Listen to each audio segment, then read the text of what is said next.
पेशा कानून ला बने ढंग ले सुधारे बर अनुसूचित जनजाति आयोग हा करे रही सम्मेलन। पाछू बछर में आदिवासी मन के जमीन ला जायज नाजायज तरीका ले कोनो भी हड़प लेत रही, फिर एकर बर आवाज उठाए गिस और पेशा अधिनियम के व्यवस्था आदिवासी मन के सुरक्षा बर करे गिस। आज बिहनिया 11 बजे शहीद स्मारक भवन में पेशा कानून में जेन अड़चन आवत है ओकर सुधार करे बर छत्तीसगढ़ राज्य अनुसूचित जनजाति सम्मेलन के आयोजन करे गिस। जी हाँ, जम्मू छत्तीसगढ़ के आदिवासी मन सकलाए रहीन। ए बेरा में उद्योग और आबकारी मंत्री कवासी लखमा घलोक उपस्थित रहीन। भानु सिंह जो सरगुजा से आता है वो उसको आदिवासी आयोग का चेयरमैन बनाया गया है।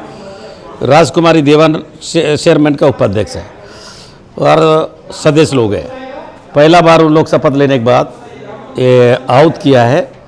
ये आदिवासी सम्मेलन है, आदिवासी आयोग का सम्मेलन है।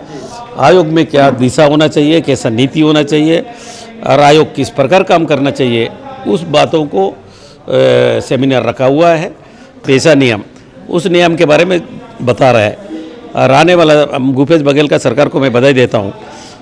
15 साल में पिछले सरकार ने किया नहीं है। हम पेशा नियम जो लागू हुआ है इसको आगे कैसा बढ़ाना है, कैसा मजबूत करना है, आदिवासी के प्रति कितना मजबूत करना है, इसको ज़्यादा से ज़्यादा समीक्षा हो, बेटा को तब इसको मजबूती करे, हमको अधिकार मिले। ब्यूरो रिपोर्ट, उत्लंघा न्यूज। सोर संदेश द बज़, उत्लंघा के खबर चारों मुड़ा है नजर। छत्तीसगढ़ी और अंग्रेजी भाषा में खबर बर रहो बेसबर।